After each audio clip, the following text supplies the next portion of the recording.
So here's how this is going to work.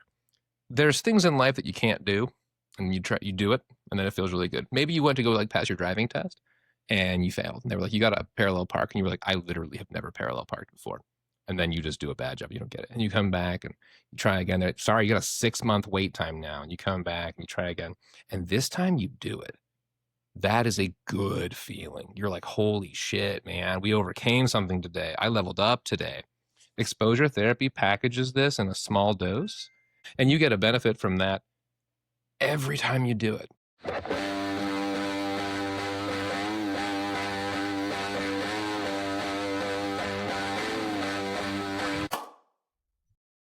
Oh my fucking God. I have laundry that I didn't fucking put in the dryer from a day ago. The classic. I have to wash it again. I did that earlier. I opened my washing machine to put another load of washing in, and I was like, somehow there's already washing in this washing machine. Oh, that's dude. bad. And then, Dude. yeah. The worst is when you have that little moment of reflexive anger where you're like, dude, who the fuck is... It's me.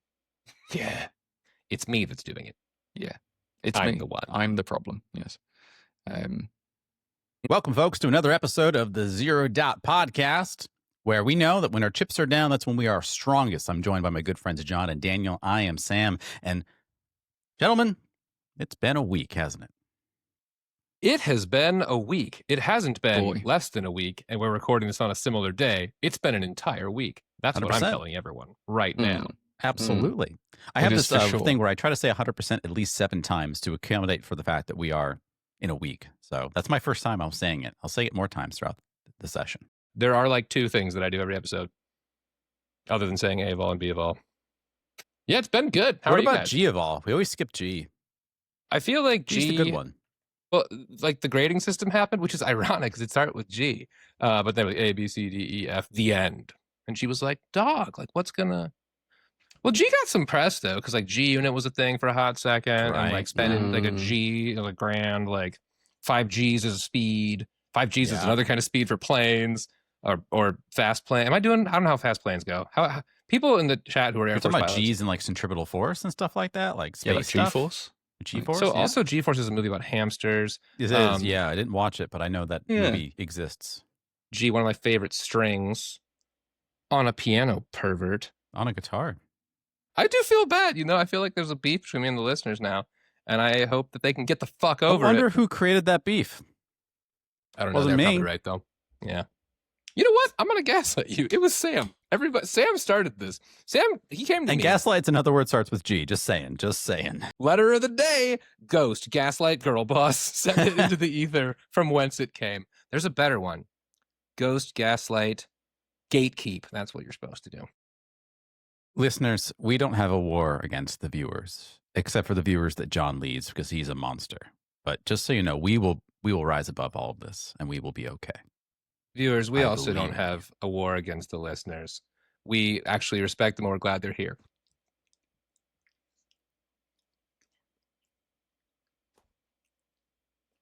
Once again, another silent segment with no context for the listening. Tough day for the listening audience today. Listeners, we will not let him smite us. Anyway. I feel like I don't want to be like a tyrant, but tyrants win sometimes, and maybe I'll be the one that gets away with it. This isn't. I don't love this look. So, like in my day job, in case you're new to the show, I'm a therapist, clinical mental health variety, and I like to make people feel better, and it's like part of my cause of life.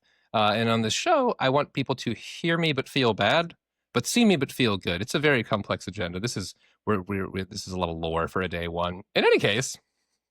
How are you? You can't answer. You're listening or watching. And you can type always in the listening comment. Afterwards. By the way, our Patreon members get to listen to us on Mondays a little bit sooner than our That's true. Public facing. And they get to hear more of us as well.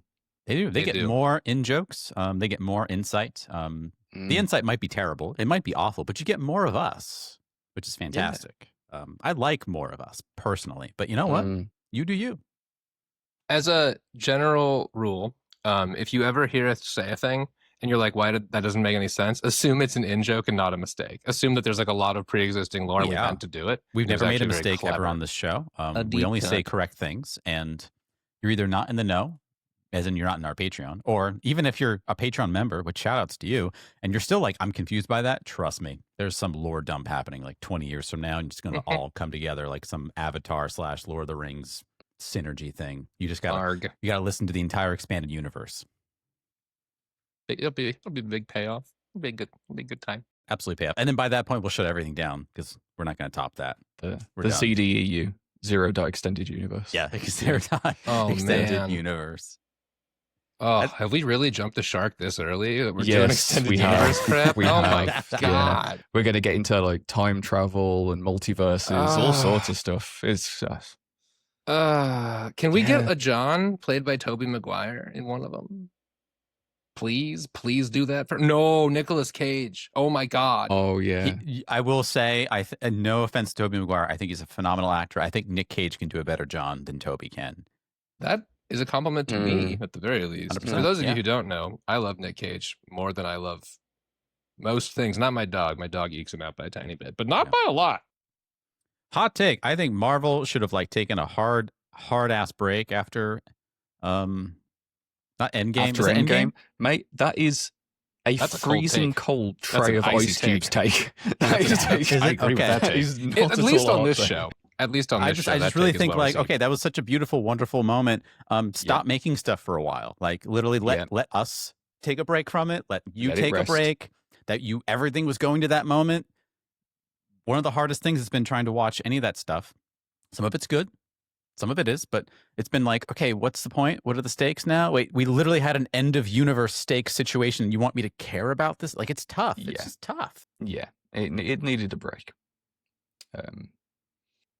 John, my dear John, please distract us from this multiverse of madness, if you would. I will try. Let me see which the other Johns concocted in the other universe. This one's doing terrible things. You know what may have happened? I may have closed out of my tab. Just kidding. That's a different universe. I still have it here. This is a weird one. This one feels a little bit like Fern Gully hath betrayed me. Shout outs to Fern Gully. Shout outs if you were old enough to have watched Fern Gully. I mean, like, take care of your back. But like, not to be confused with Avatar. They're narratively the same movie, but Fern Gully, yes. I'm not joking. No, I'm like a little upset. I was going to say a good thing, and now you're doing that. Please tell us a good thing that's, Fern Gully-esque. I'll tell you a good thing. The actual title sequence to Avatar uses papyrus, the generic font. That's what they went with. Moving on. The thing that I'm going to talk about now does feature Hexus's modality, which is abandoned oil refineries. How is this good news, you say, dearest John, you say, uttering your disbelief? Well, to quote the article on, check this out, just positive.news. How fun is that? Abandoned oil refineries are becoming unlikely havens for wildlife. There's like a thing where sometimes humans can make coral reefs by like putting down certain like architectural structures, and wildlife in the sea is like, hey, cool. And as it turns out, abandoned oil refineries have become a really neat place over in, there's one in, I'm noticing a thing, Daniel, where I'm constantly reporting on good things from the UK. I don't know why this is the way that this is happening. Yes, that is simply because all good things stem from the UK. America did based on empirical data. We're we like can't refute terrible that. Child. Yeah, it's not at all a nightmare half the time. There's a shout out to one in California that happened. There's one in Essex, and this is the best thing I'm going to say today. So after this, you can actually tune out of the show if you want to. But today, the Brownfield Oasis, which is one of the places now that's becoming a nature sanctuary, it's a designated site of special scientific interest. It is managed by the Royal Society for the Protection of Birds, aka the RSPB. If you didn't know what to do with your life, you could join the Royal Society for the Protection of Birds. If that doesn't fill you with joy in your heart, you're dead inside, and I'm really, really sorry, but I'm not. RSPB. But yeah, there's been a huge change with this, and I should have looked at the numbers a little more ahead of time, but this was from a couple days ago. Nightingales are coming back. Birds are coming back, things that were on the decline that weren't doing well. It's been described as a fantastic success, said Canvey Wick Nature Reserve Manager. Nope, I lied. Canvey Wick is the place. The Nature Reserve Manager's name is Mark Outen. I was going to say, that is a name. I knew. That's a solid I've never name. talked before. I shouldn't do anything. But they're talking about how these brownfield sites can be transformed into vibrant green spaces that serve the community and provide more inhabitants room for their wildlife. I'm not going to read you the numbers. I've been kind of reskimming through this. It's actually very boring data-wise. And if you want, I will put the article somewhere because it is fun. It's cool to read. There's pictures of birds. Some people like data, okay, John? Some people really like data. Data is pain. No, you have to have data to like make things legitimate, right? So I would talk about science, just all of it at large real quick. Science is based on data and research. You do empirical research. You try to get data, independent variables, dependent variables. You got to do placebos come involved. I want to trust it, and I want to read the abstract of an article because I have ADHD. But I also will read it if it's important. This one I read a week and a half ago, so I have not refreshed myself on it since. It actually is quite short. I believe this is the part of the show where we take our favorite joke format and say, that is the end of the show. This time, it is. Yeah, there's no joke. This isn't a joke this time. That's it. In fact, bye. The entire rest of the show isn't even on Patreon. It's on OnlyFans. It's in the dump. We're joining an OnlyFans where we'll make tons of money. You can tell because Daniel has let his shirt go down just a little bit, and you get to see even more of that. Hang on. The site's in the trash. The show's in the trash where it's bad, it's dumb, and then it will become a sanctuary for birds. Nice. Full circle. Nice. Narrative Beautiful. framing. Wonderful. Thanks. I feel like more plays should say narrative framing or exposition when those things happen, just to like help people pay attention and stay along. Well, that was lovely. I think that's it. Wonderful news. I love hearing about positive nature, animal news, animal related news. Sometimes I do feel like I need something terrible, awful. Sam, could you possibly be the one to provide this for me today? Yeah, okay. If you insist. I'm excited. But first, there's a reason why we talk about some of the stuff that isn't like super great. Here at Zero Dot, we try to remind ourselves of things that maybe might be under the radar that aren't super great to try to illuminate certain issues for those of us that aren't paying attention or maybe we wouldn't know otherwise. Not because we want to be Debbie Downer, just to kind of empower ourselves with ways in which we can kind of combat some of these things. And we just so happens to be a Zero Dot tradition that whenever we talk about it on our show, something cool happens. And, we can take credit for saying that it only happened because it happened here at Zero Dot. I don't want to say we're heroes, but maybe someone will type it. That lends a certain validity if somebody else does it. Someone's going to invent an alternate YouTube account and go into one of our videos and say we're a hero. Won't be me. Maybe someone else. But for the main segment of our to-do about things that, aren't super great, but we want to talk about a little bit. John, you're a movie buff. You like movies. I really do. Right? But when people say that, you're about to get quizzed, and now I'm afraid. I'm not going to quiz you. Don't worry. Okay, don't worry. I'm not afraid anymore. Daniel, you are an appreciator of cinema, if I recall. You like a good film. I do. Yeah. I find great joy in sitting and watching a flick. Yes. And I imagine in this wonderful age that we live in the year 2025, soon to be 2026, with 4K coming up and Ultra HD and Dolby and all these wonderful, amazing technologies, if we have access to the greatest high-fidelity tools to watch said cinema, shouldn't that just be the norm? Shouldn't that be the standard for us? Shouldn't that just all be a good thing? Especially if it's an older film, right? Every couple of months, a studio blasts out a trailer claiming they've painstakingly restored some classic film. And then you pop the disc in and you look at it and the images on your wonderful 4K to 8K resolution TV or monitor that you paid way too much money on. And you're like, why does everyone look kind of beige or gray? You see, here's something that's really uncomfortable.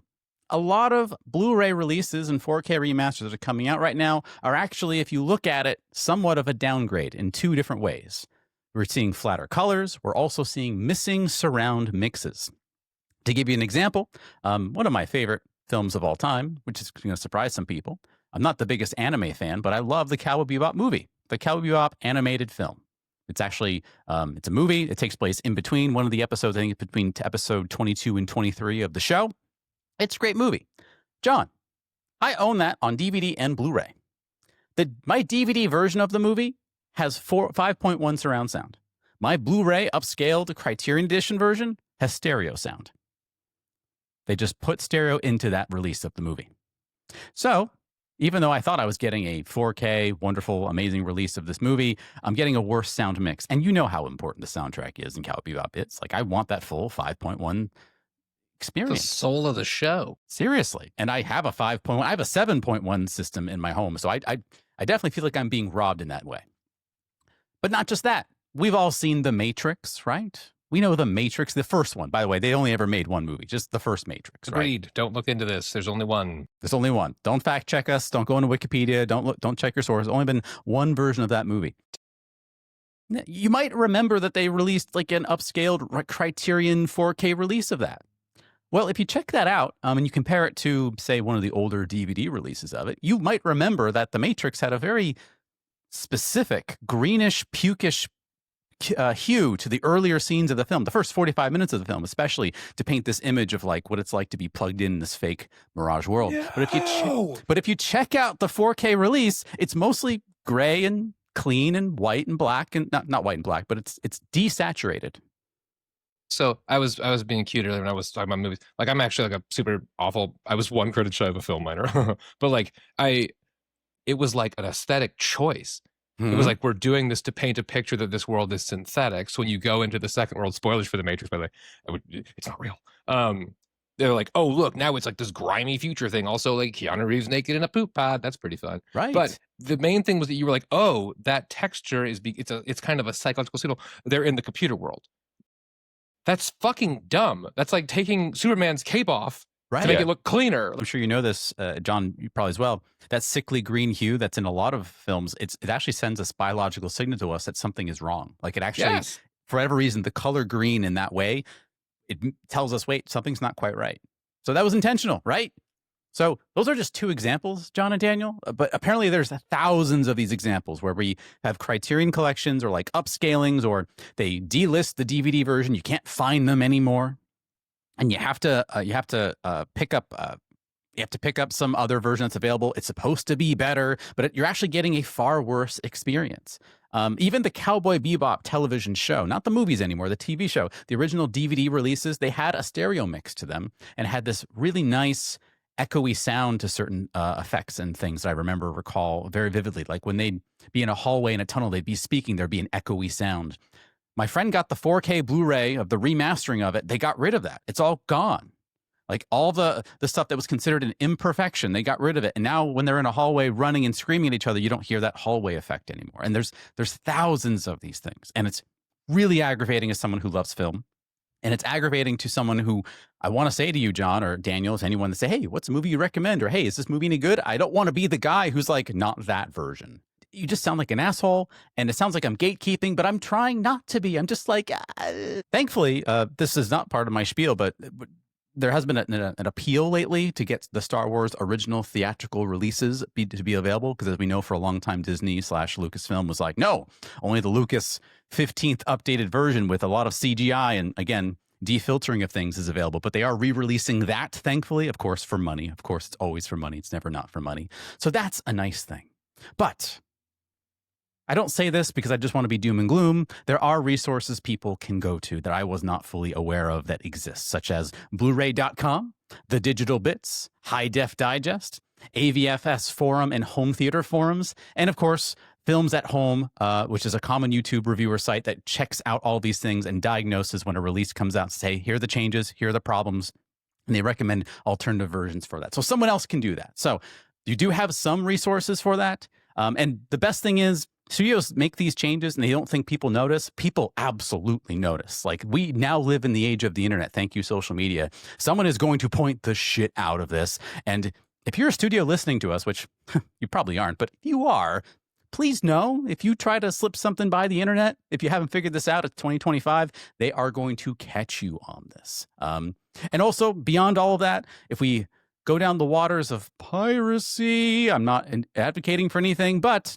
there are places that I won't point out, but if you look for them, if you look for them, there are wonderful fans who are doing the Lord's work in restoring these 4K mixes to their former glory, which we always appreciate. If you decide to go down that route, I must legally tell you, and also ethically, support the releases financially, give your money to the creatives. We want to make sure that happens, but that exists as well. I also do want to point out there are a couple of foundations or companies that are have a better track record for making better releases that are truer to the original vision, like the Film Foundation, which is related to Martin Scorsese, BFI, Cinetica di Bologna, which is an Italian company, as well as some boutique labels like Arrow, Shout Factory, Vinegar Syndrome, and Eureka. These particular teams do release better upscaled releases of these films that seem to be truer in the fashion of what the original vision was, and they don't try to min-max the visual clarity to the point of ruining it of its filmic character. There's a level of like you're cleaning things because that's a trend right now. That's what we want to do right now. But that's not purer. That's a stylistic choice that you're making because it will get you stuff. I don't know. This is power to the viewer, power to everyone else. You know, if you see that movie you've heard on the shelf and it's just there, you got a phone, quickly just do a quick search, like, hey, go to some of those websites, just check it out, just make sure that's the right release before you do it. If you want just that quick film release, if you see it on streaming, I'm not going to stop you. You know, ease of comfort, ease of use, all that kind of thing. But I mean, it just breaks my heart that like this isn't more of a known issue. And I know I am sounding passionate and dumb and weird about this, but I mean, I picked those two examples because they seem the most extreme. Like The Matrix has a very specific way of looking, and to rob it of that visual identity is insane to me. And I'm just so sad for everyone that watched The Matrix the cleaned up way. And I wonder what their experience was like. If they were like, oh, it was pretty good, pretty neat, just walked away, instead of being like, oh, wow, I really felt the world that they were in. Like, there's a difference there. And it's sad. Jaws and the movie Halloween are both examples, from what I recall, where they showed the movie before the soundtrack was completed. And both times audiences were like, is this a comedy? But then the soundtrack got completed and like, oh, this hits. This is scary now. This is iconic. This is doing what it needs to do. Jaws is the perfect example of that. Right. Yeah, no, like the theme is so iconic that like, yeah. Anyway, I agree. I do think, once again, this isn't like a go storm the gates thing, but I do think this is a thing where people respond to feedback. So if en masse works, turns out, not buying things works, turns out. But the important thing is that we are empowered and we know that this thing exists. I love people, but I don't trust corporations. So, you know, any product that's fed to you, just if you take just a moment to pause, check your sources just a bit before you make that purchase or that stream. If you have the spoons for it, if you don't, no disrespect, but if you do, you might be able to find the better version or find that someone else is making that version. So, you mentioned Jaws.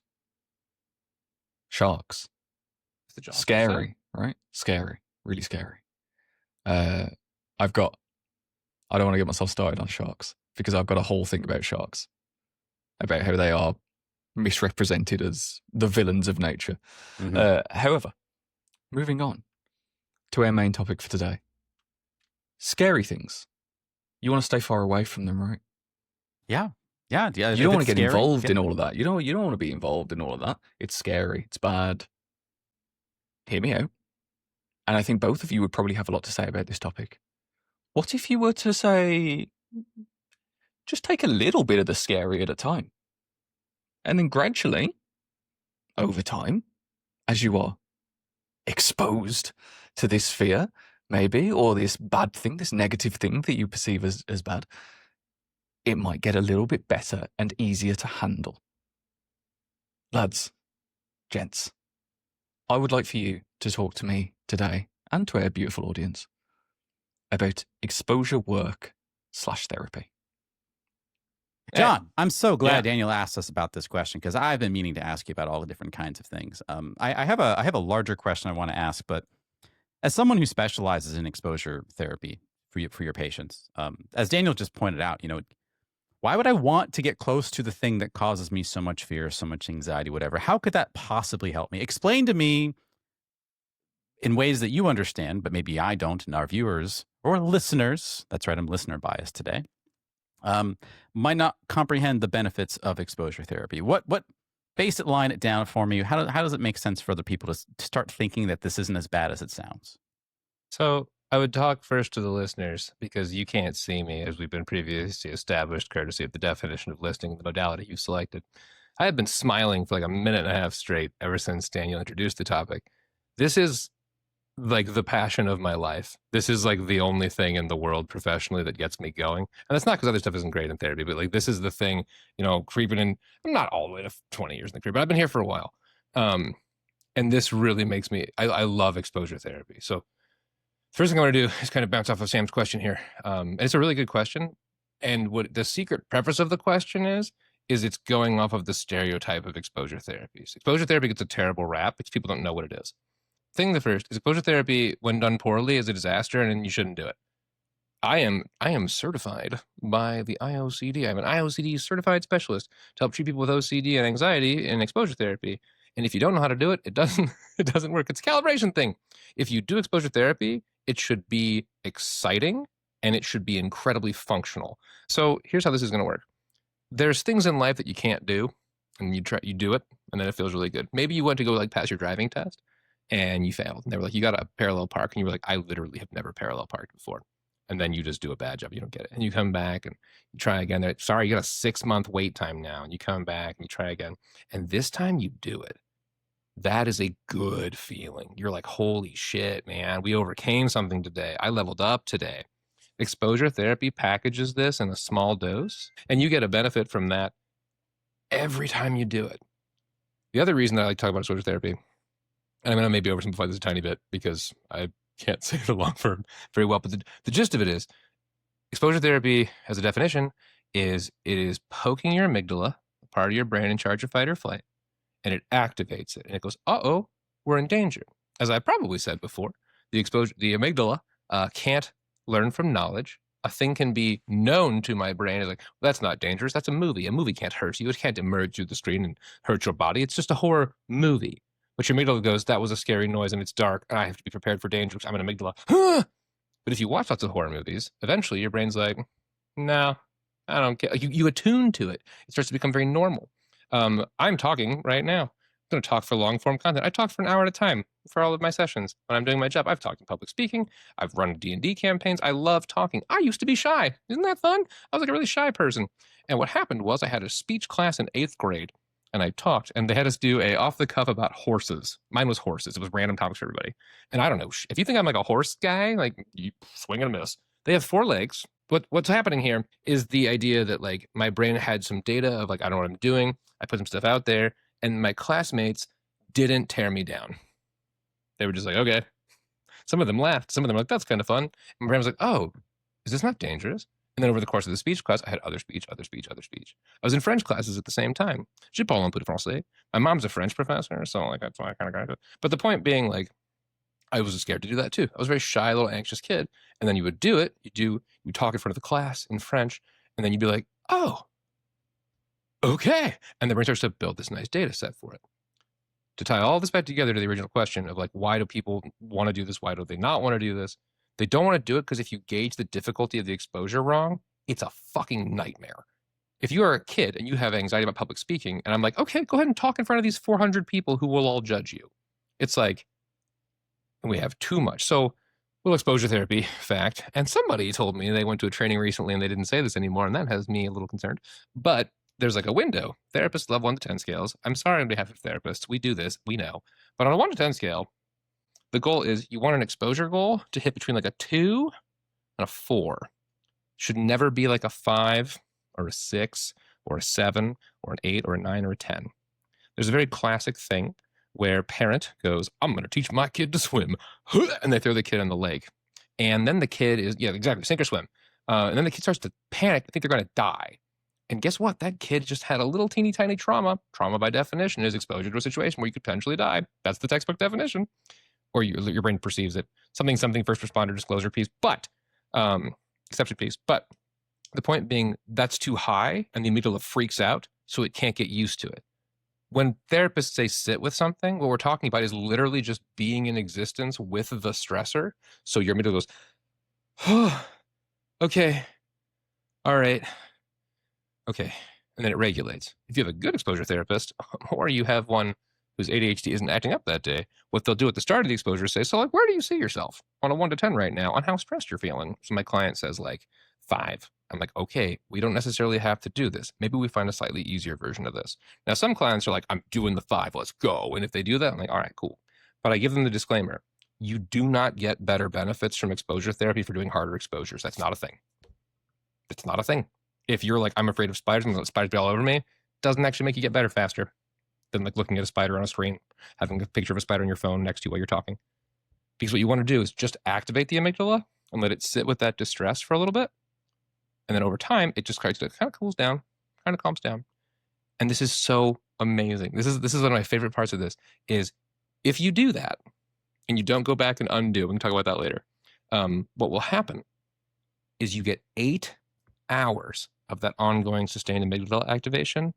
That reward is insane because the exposure is like 2 to 5 minutes and you have like a third of your day just like healing from that.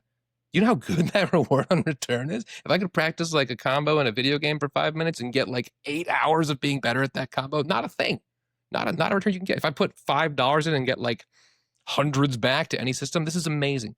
And also, exposure work kind of can't fail as long as you're doing it at all. We'll talk more about that later, but there are, to answer your question in just a few bullet points. 1, it is very, very gentle. It's famous for being brutal and scary. The thing I wrote down earlier was toilet seat. There's this stupid thing that's perpetuated. There's a certain institution that talked about this recently, and they should feel really bad. And they talked about how exposure therapy is like having people lick a toilet to prove the germs aren't bad. That's fucking dumb.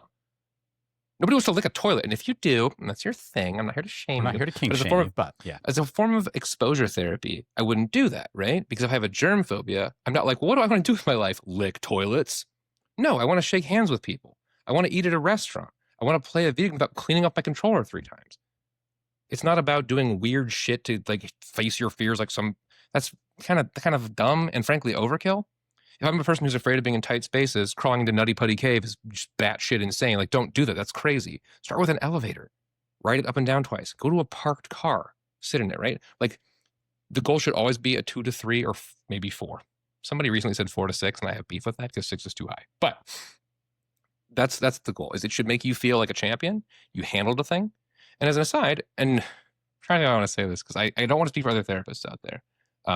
But what I was taught back in the day is if you come to me and we build an exposure goal and you go home and you're like, oh my God, this is actually too hard.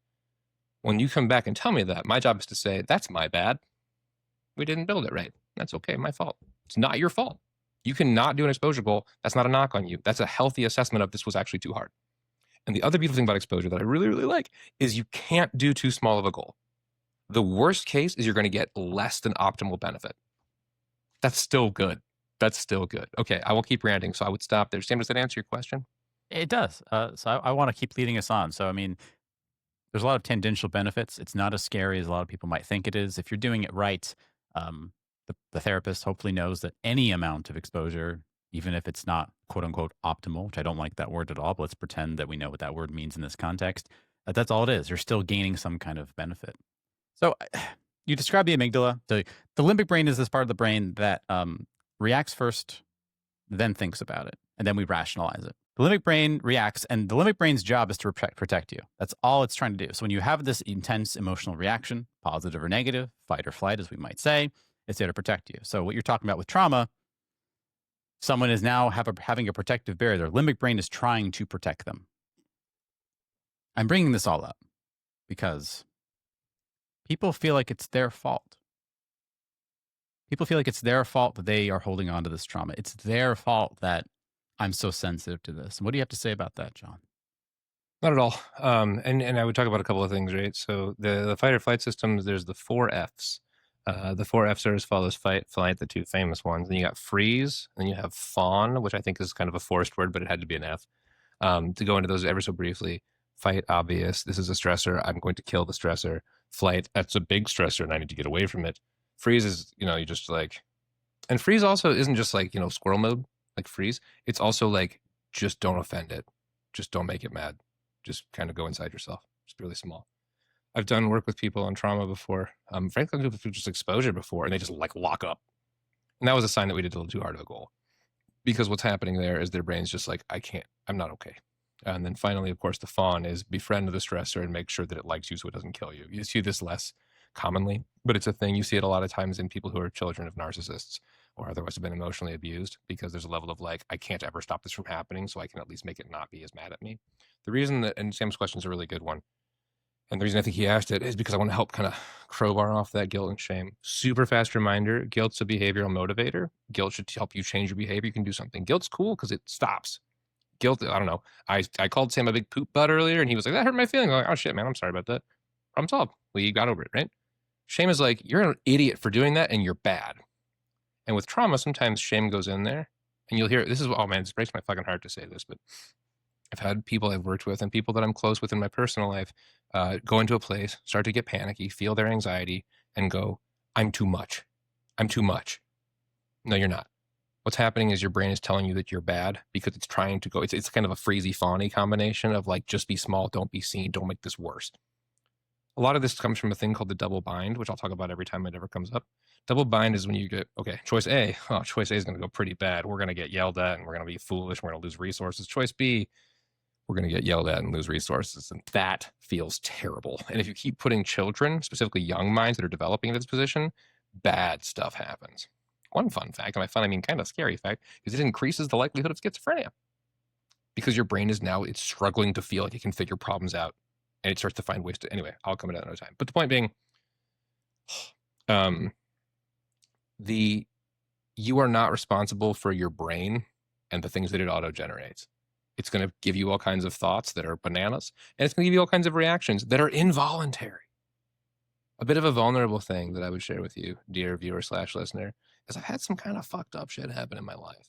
And at the end of the day, I'm a fairly capable physical specimen. I'm 6'1", and I'm not a total lack of healthy shape at this point in my life. And there's things no offense to anyone happen. that's not 6'1", just saying. If you're not 6'1", then maybe you should, I don't know, become a stronger person.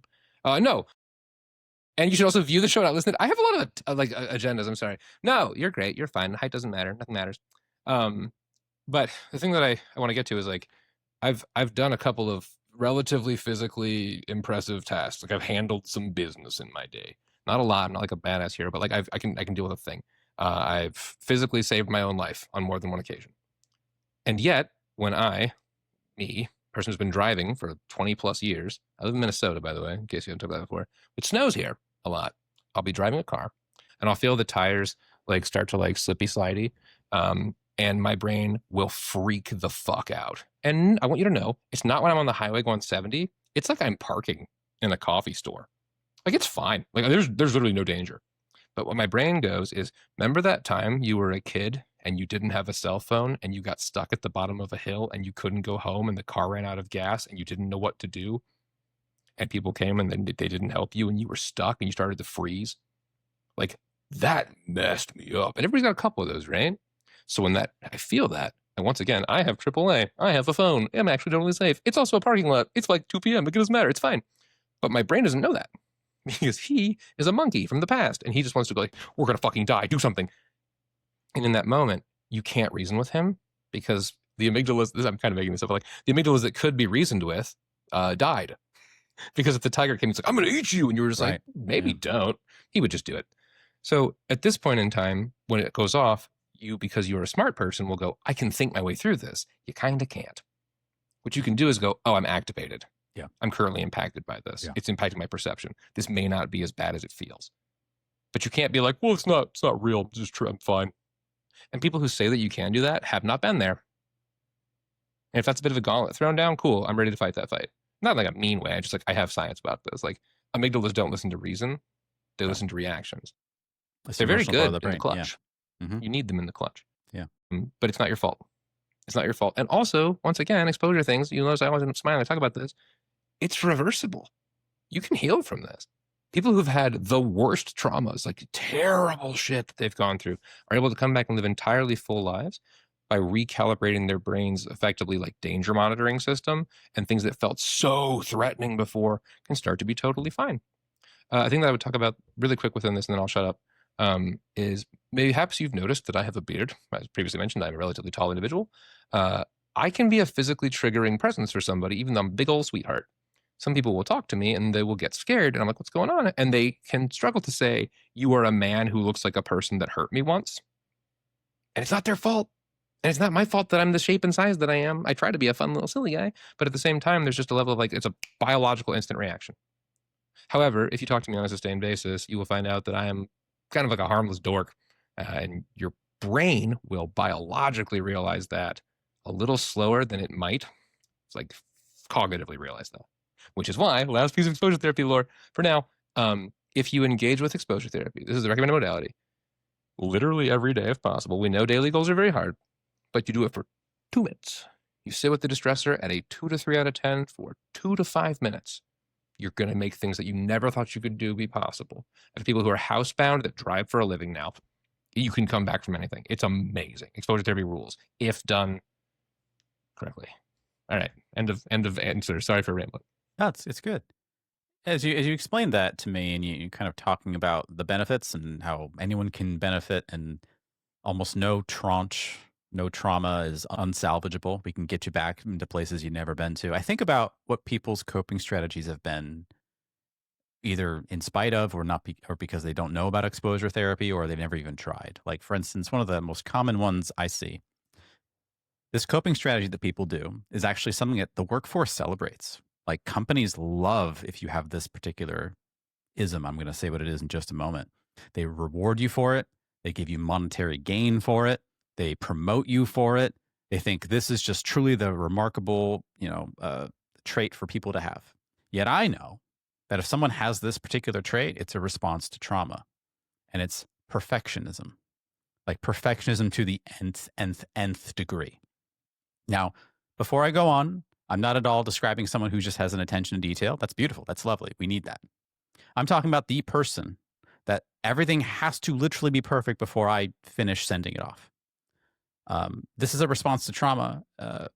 Well, I want John to talk a little bit more about this, but I mean, I see it all the time where companies reward people that are just, God, their attention to detail is so incredible. Their quality is incredible. And yet when I talk to these people who have this trait about them, they're anxious, they're nervous, they're upset, they're worried that if something isn't going to have the thing they need, and they're worried someone's going to be mad at them or whatever. And they just know that the external world seems to like it when they hyperfixate on this stuff, and they keep going with that pathway.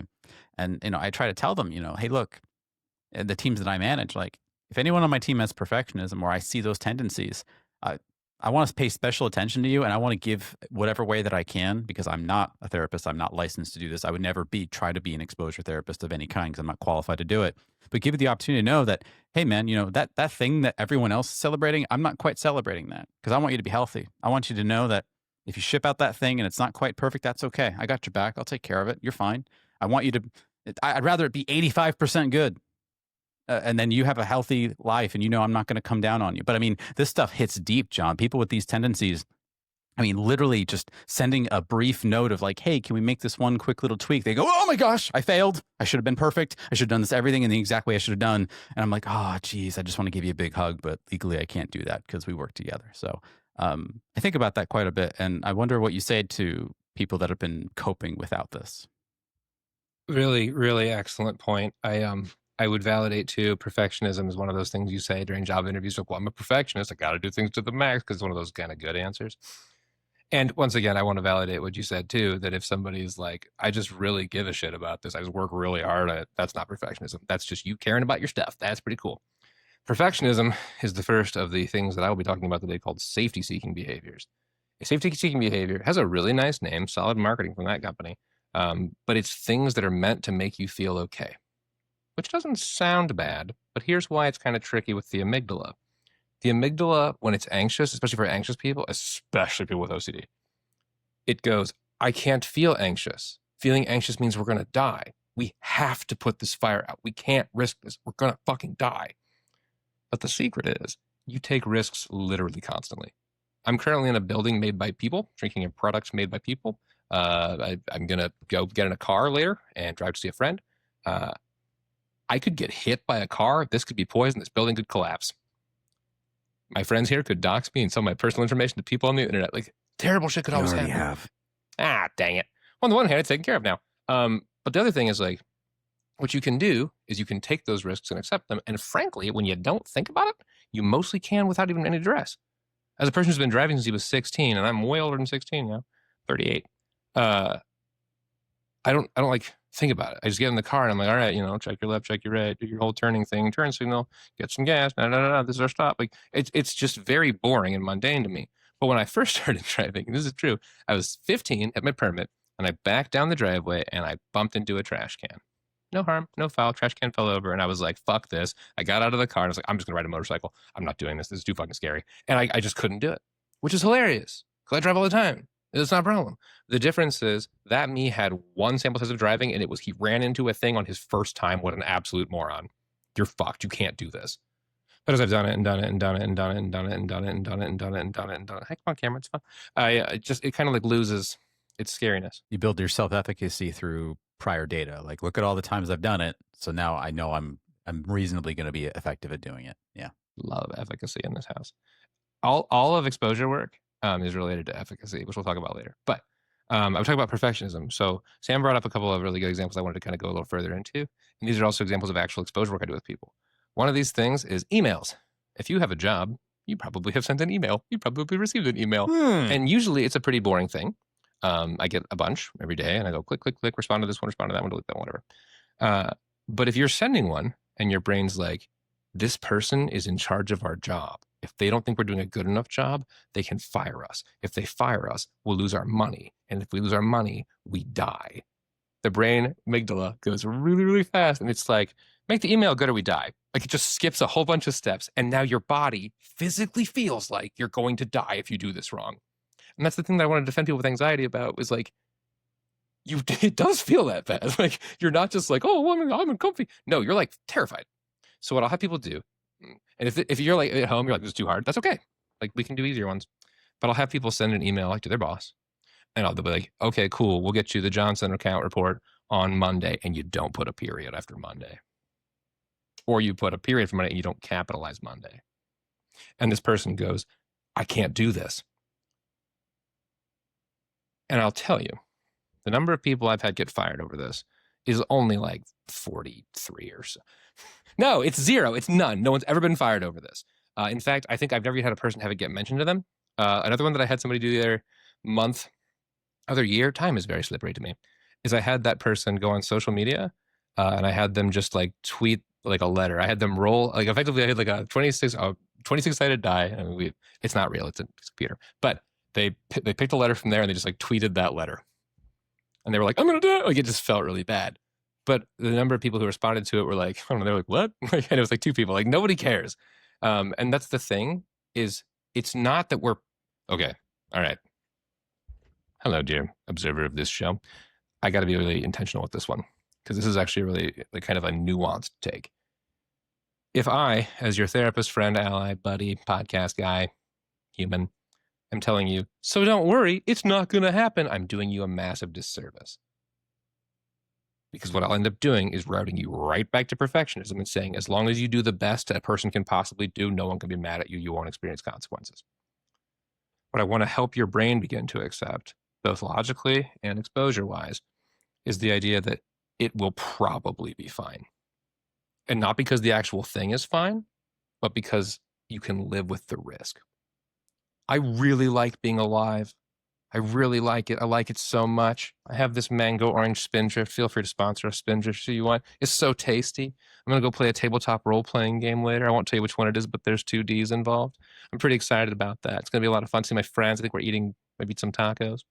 I really hope I don't have a stroke and suddenly die right now. And if I do, put it on the show because that'd be fucking insane. But I'm fine. But I've talked about this with people before, and they get really scared. Because like, well, what do I do? How do I not die? I could die anytime. And you can. But most people don't. And then what you're choosing to say is, I can live with that risk. And sometimes what will happen when you're doing this work is you will learn that maybe you need to make some changes so you can live with that risk. For instance, if you're hanging out in places where people stab you and rob you and stuff, and you're like, well, I can't trust people here. Well, you shouldn't. That's a dangerous place. But the tricky part is differentiating what's actually a dangerous thing from what your amygdala is telling you is a dangerous thing. Because it's really tough. Enter the Billy test. One of our shorts is about this. The Billy test, really quick reminder, is you think of a person, we call them Billy, and you say, well, would I recommend Billy do this? So if it's like, classic one, you have to call a job company, I'm a real person. You have to call a company you interviewed with and say, hello, remember me? My name's John. I interviewed for this position. Wanted to follow up and inquire about the status of my interview. If you've never done that before, it feels terrible. This is weird. Nobody does this. A of all, they do. And B of all, it's going to be fine, even if they didn't. People are like, that's weird, and they'll hang up on you. But your body goes, if I do this wrong, I won't get a job and I won't have money and I'll die. So you go ahead and you say, well, would I have Billy call them? Would Billy die if he did this? No. Worst case, they're like, what are you talking about? And then they hang up on him. But if it's like, would I have Billy like jump off this cliff with no, thing? Would I have Billy get drunk and go to work? Probably not. Probably not a great idea. That's a shout out to a commenter on YouTube, by the way. I feel like it's so much I want to say with this. Quick caveat on this. This is a cute thing, I think. So I work very well with a variety of populations. One of the kinds of people that I work very well with is engineers. I fucking love working with engineers. They're some of my favorite people I've ever worked with. They have brilliant, high-powered brains, and they're incredible problem solvers. And they come to me in my stupid, squishy bullshit feelings club. And I'm like, talk about that. And they struggle with certainty really bad because in their professional realms, they are literally needing to be sure, right? I can't have a person who's working for, say, like an airline company be like, does the door stay on? Yeah, probably. Like, you need to know. Yeah, you need that just a bit, just a smidge. And yet, I, annoying therapist that I am, would submit to you, you need to probably know. You don't need to actually know. Because if you actually, like, you have to know for sure what you're doing is perfectionism. You should be pretty fucking sure. But then once again, and this is, okay, nuanced moment. Hello again. It's me saying a very complex thing. If this is hard, write questions about it. I want you to say what you need to say. I want me to say what I'm going to say correctly. So give me 1 second. Certainty is a feeling, not a body of data. And certain kinds of brains, especially with certain anxiety disorders, OCD screaming to the top of this list for the record.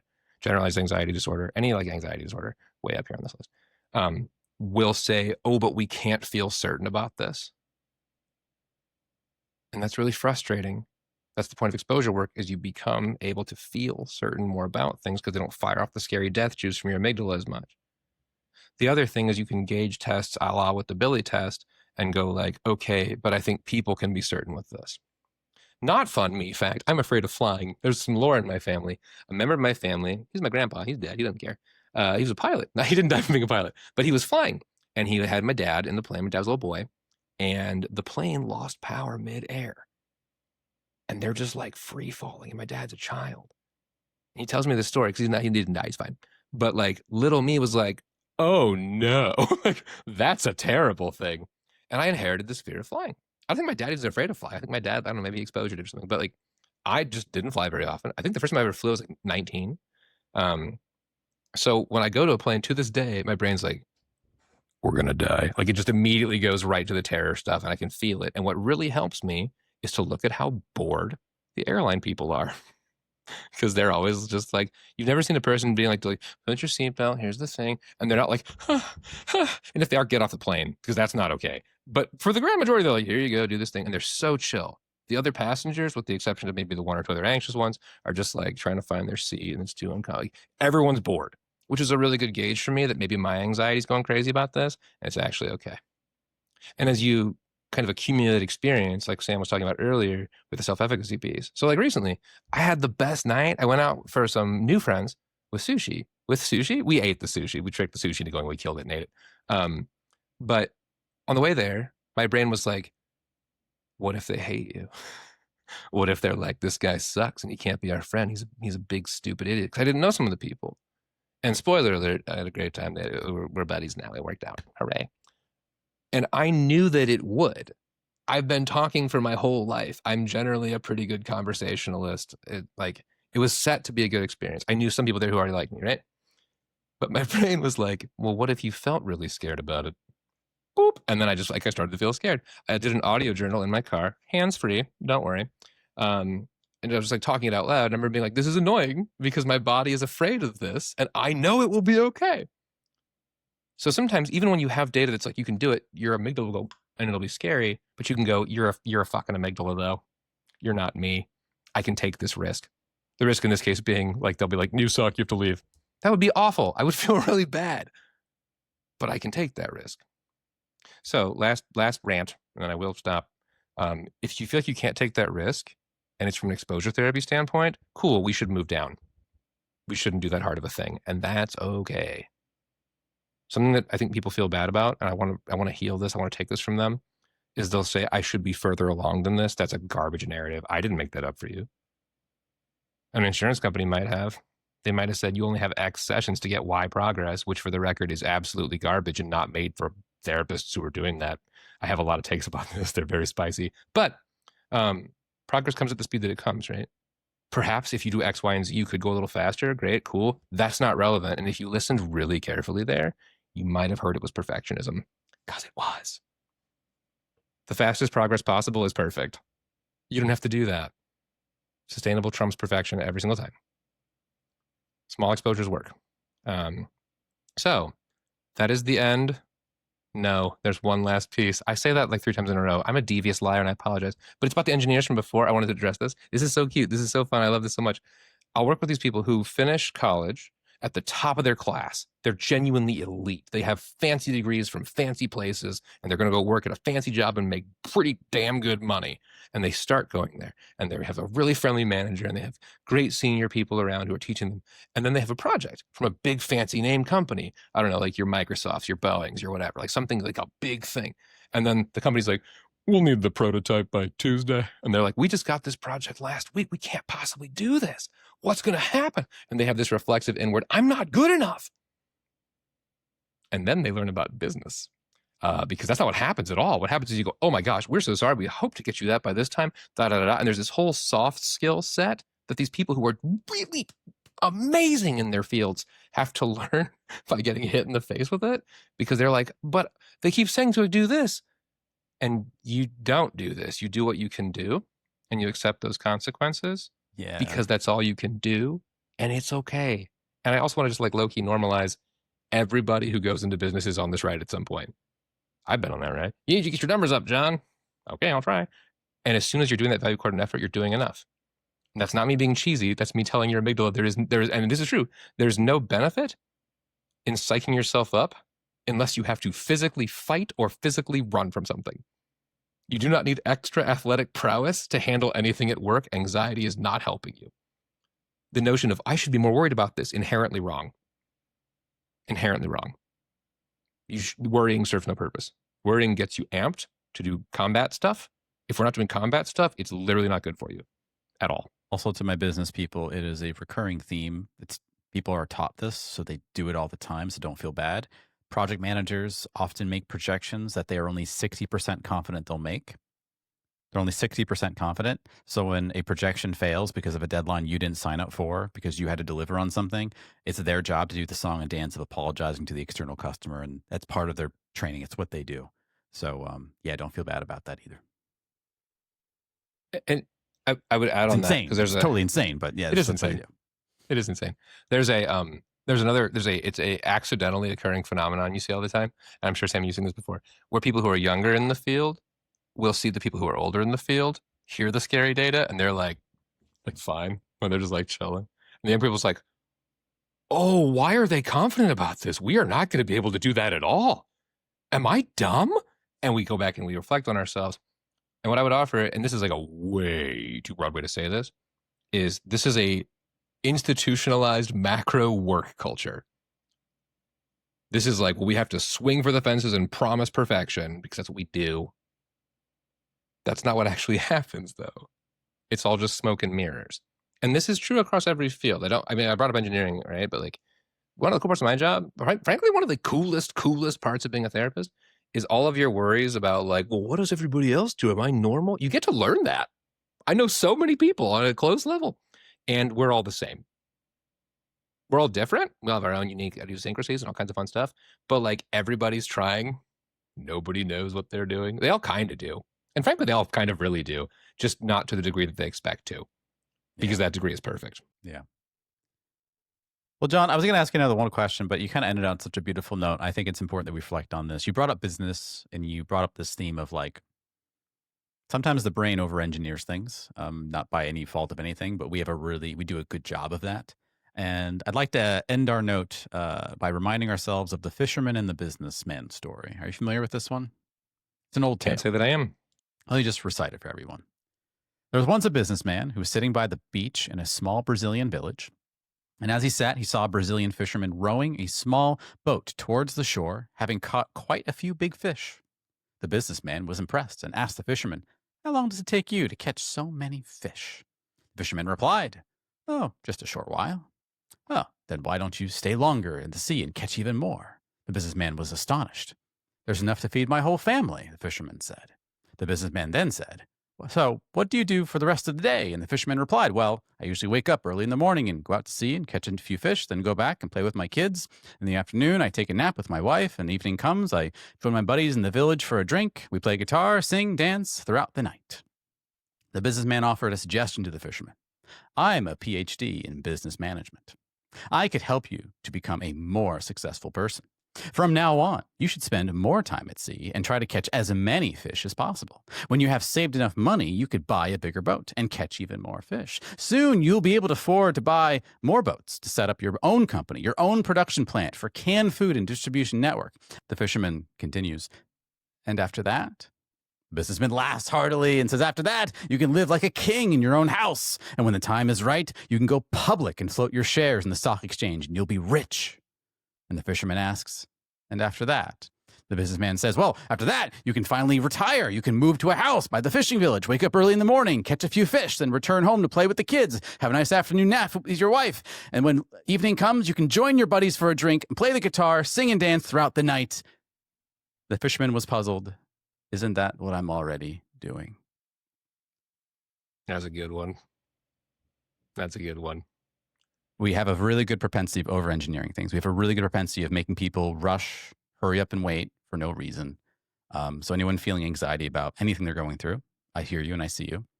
The good ones, and hopefully I'm one of the good ones. Hopefully John's one of the good ones. I think Daniel's one of the good ones. We see you and hear you, and we'll do whatever we can to help you out.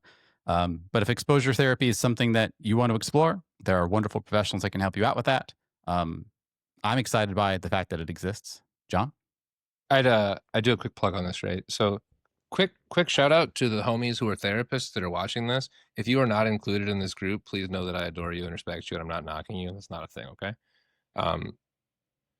So like therapists, when you come out the factory, you come out with one of several degrees, several licenses. You've got your psychologists, your social workers, your LMFTs, marriage and family therapists.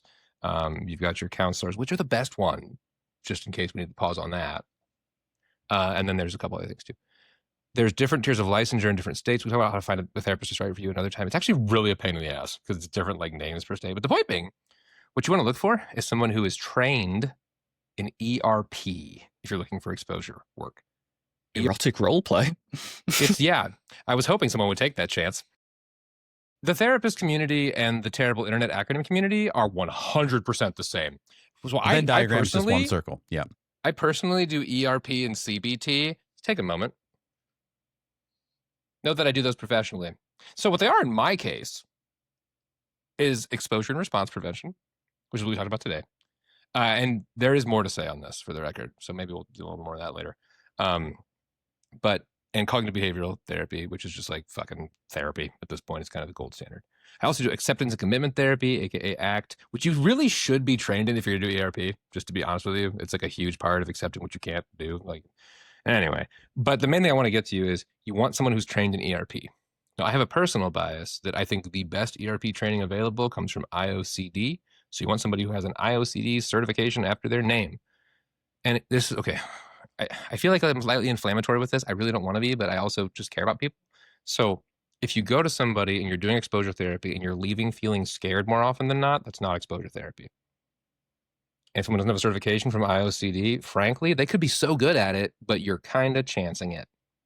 I used to do exposure therapy. So this is what happened. I had a colleague, her name was Dr. Lisa Conway. If you ever watched Dr. Lisa Conway, you're the fucking best.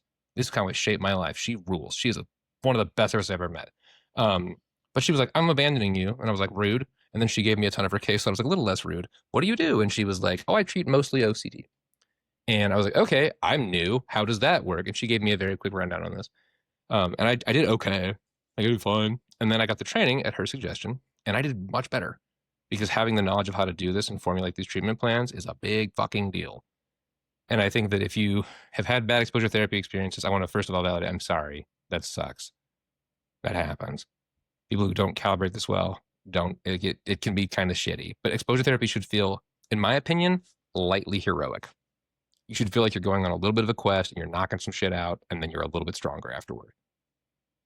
eventually, if you get a lot of it, which I have, you start to like look forward to it. So I'm like pretty confident about a lot of things. Not driving based things may have picked up on earlier. So a while ago, I had a friend at the airport, and I didn't remember quite when he was going to get in, but what I chose to do was just go to the airport and just drive around in airport bullshit for a while on purpose, just to help my brain be like, we're going to just sit with this. Because I would recommend Billy do this. I would say, not should Billy just drive around an airport, but I was like, would it be dangerous for him to go to an airport? Should he never go people from an airport? Well, of course not. That's fine. You can go to people. It's not a big deal. So I could label it as a value accordant risk. And I wanted to do it because my values say, pick up your friend to show him compassion and gentleness. So I did. And it felt great. And guess who's way less scared of that now? Me. To be clear, he's talking about Billy Lee from Double Dragon. Jimmy can go screw himself, but Billy's doing great. Shout out to Billy. But in general, like this is like a really cool thing. I love this. Sometimes you'll have folks who come to work with you for exposure therapy, and like day one is this, by the way. You're getting kind of a freebie here. This is not therapy. This does not constitute therapy. Important legal disclaimer. But it's a lot of the same knowledge. And then day 2 through whatever is like trying to find ways to apply that to a person's individual, like things they want to work on, which is called a value hierarchy, or now they say menu, or now they have, it doesn't matter. But it's just a list of things you want to conquer and how hard they are. Sidebar, really quick mention on that. When we go through these with you, when I, a good therapist, go through, I want to talk about something you can't do. If you're afraid of small spaces, but you're like, I really want to go to my nephew's treehouse and go up in that little tiny thing. And you're like, that's a 10 though, I can't do it. Sick. I still want to write it down, because what I want to do is watch, as you've been doing with the elevator one, the parked car one, you'll see it move from a 10 to a 9 and a 9 to a 7. And things start to feel possible that weren't before. And it's a fun therapy because it's super fucking crunchy. As long as you're doing it and tailoring the exposure to your experiences, so it's not harder than that 2 to 3, maybe a 4. You get crazy benefit super consistently. It's not a lot of whole like deep digging or hard, super cerebral crap. It's just really, really powerful. I think I had another point. I'll probably get back to it later. I'm super passionate about this. I hope you can tell. I get it. I have a feeling we'll talk about this for quite a few more times, but I wanted to have that quick little introductory section about exposure therapy, because I know there's a lot of key takeaways about it on my field as well. So I appreciate your insight on that, John. I would ever so briefly reiterate, because it is actually really important to me. Once again, if a regular old therapist is like, we can do exposure work, ask them what they know about ERP before you start. Also, fun fact, like all of my colleagues like learned about ERP because I talk about it all the time. Like it's a trending thing right now. It's very effective. It's very crunchy. But if someone like doesn't know what it is, any good therapist should be comfortable referring you to another therapist that does a specialty that they don't. Anyone who doesn't do that is criminal. So don't. And like, it's okay if they're like, they try to talk about it with you and you like, they're not like doing a crime immediately, but if someone's doing a thing that's not helping you, it's maybe because they haven't learned how to do it. So ask them, see if they do. Yeah. Well, definitely, one of our future episodes is definitely going to be about the criminals of our industry. There's many in mine. There's many in yours. Yeah. And how to detect them and how to stay away and all that good stuff.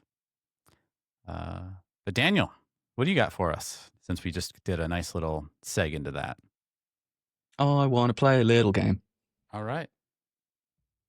The point of the game is, as I said earlier, I'm very passionate about making sure that people know sharks are okay. Sharks are fine. Okay. So this isn't necessarily related to our topic, but we did mention sharks, and I really think that this should be fun for us. So I'm going to pose some things to you, and I want you to tell me what you think is more dangerous, what has killed more people. I want to give you some shark myths, maybe some ones that are true, and I want you to try and work out what's going on. Okay. What is what? What is responsible for more human deaths per year? Sharks? Scary, predatory, evil, some might say. Or cows? It's got to be cows. As an American Midwesterner, it's got to be cows. I'm sure of it. It's cows. As an American Midwesterner, you are correct, sir. Yeah, no, for you sure. You are correct. It is cows. Cows, whether that is through kicking, from them toppling over on top of people, various different things. Cows kill far more people than sharks ever do. What kills more people? What is more likely to happen to you? Getting bit by a shark? Getting struck by lightning? I'm pretty sure I've heard this, and I'm pretty sure it is in fact lightning. Is that real? Is that true? It's real and true. That's crazy. You are more likely to be struck by lightning than to be attacked by a shark. Let's have a look at some other fun facts. Yeah. I mean, on one hand, logically, it's like that makes sense because, you know, us as human beings, we're on land and sharks are in the ocean. So we're very, we're apart, right? But yeah, there's a part of the brain that's going, no, but they're scary. They're going to kill you. Yeah. Sharks or deer? Oh. Does it count if I drive into the deer? You know, deer. So this is relevant. The whole driving into a deer. So essentially, you know, deer, those things that you see them in the woods and you're just like, oh, look, a deer. And it notices you and it goes, oh, I'm out of here. See you later. What kills more people, deer or sharks? Again, you think sharks, but I grew up in an area in Philadelphia that is filled with deer. In fact, it's called Bucks County. Buck is another name for deer. And those deer can be either because they can't see you and they're just in a blind rage, just going in a direction, or sometimes they do get a little, the expression rammy. Yeah, I could, it's hard to believe, but I think deer. You'll notice a recurring pattern here. Yeah. It's the deer. So most likely, the most likely cause of people passing away, dying due to being involved with a deer is hitting one with your vehicle and being in a car accident. So not, you know, a deer biting you or anything or chomping down on you like a scary predator. So also some of the things that kill more people: accidental poisoning, falling, hospital infections, coconuts. Lovely bunch of coconuts. Champagne corks. Champagne corks, just the popping of the cork. Champagne corks, responsible for approximately 24 deaths per year in France. Coconuts is significant, if I recall. Yes. Like coconuts get some people. Coconuts it's a has lot a body of people. Count, man. It's a lot of people. So Jaws, admittedly, as a film, did not help Shark's case. They really, really did not help them whatsoever. They are not vicious predators in terms of humans. They do not see us as prey. They do not see us as a threat. They do not see us and intentionally bite people, attack people. You've probably heard that the only reason that they attack people, is if it's a surfer, maybe from below it looks a bit like a seal or something like that that's on the surface. That's the only reason. That's literally the only reason. And if you think about it, it's the whole thing of shark-infested waters. Those waters aren't infested with sharks. That's their house, dude. That's their home. You wouldn't say that this house is a human-infested house. Right, I might. That's where they live. That is where they live, and they are just trying to go about their day. And they don't want anything to do with you. So to say shark-infested waters is horrible. All these different things that we interact with on a daily basis, or perhaps don't interact with on a daily basis, such as coconut trees, kill far more people than sharks. They are massively important for the ecosystems. They are wonderful creatures, fascinating creatures. They have got... Do you know they're older than trees? Some of them, yeah. That makes sense. Yeah. That makes sense because they come from the sea. And the sea beats the tree. Sharks were here before trees. Oh, doesn't? Yeah. Okay. Yeah. Absolutely. Yeah. Yeah. Sharks, as a thing, have been around for longer than trees. They are fascinating, wonderful creatures, and thankfully, shark attacks are on the decline. Well, they're on the decline. They're already low, and they're even more on the decline. They are getting lower. I'm probably misremembering this, but there's the classic example of the James Bond film Thunderball, where James Bond is in the water and he puts blood in the ocean, and that attracts the shark, and he's able to attack the vicious, terrible shark that's killing people. And Mythbusters did a video on this, where they got someone into a cage and into a place with a lot of sharks, and they put blood in the area, and it did attract the shark, but it didn't make the shark want to attack. It just attracted it, and then the shark just kind of went about its way, if I recall correctly. Yeah. So just something that was tangentially related to what we were speaking about earlier in the show. That is incredibly related. Because I think I've said this before. That's the one, you know how Indiana Jones is afraid of snakes? It's the one thing, sharks. That's the one thing. Because I've actually head-butted into a shark underwater. Literally right there. And I panicked. I was okay. Just gave you a boop. Gave me a boop. And then one time I was on the beach and there was an actual shark attack and someone had gotten, they were viscerally being thrown about. We had to get them, you know, it was a thing. So I do have that visceral fear, right? But that helps. That helps to just know context-wise, like whatever, it's okay. Yes. It's just something that I'm very passionate about. I am very against the misrepresentation and the labeling of animals as villains, and you know, it's always they've got an intent to kill and attack and stuff like that. We're still the predominant species. Like they're afraid of us. They're running away from us. Like just leave them alone. Just leave them. Yeah, please. Yeah, please seek. And if they do kill us, not saying I want anyone dead, but if they did kill us, you know, we probably have it coming. Just saying, we probably do. But I just ask that you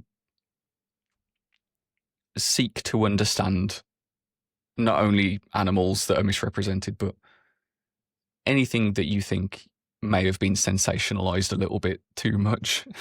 And that's the root of the fear. 100%. Seek to understand it. Obviously,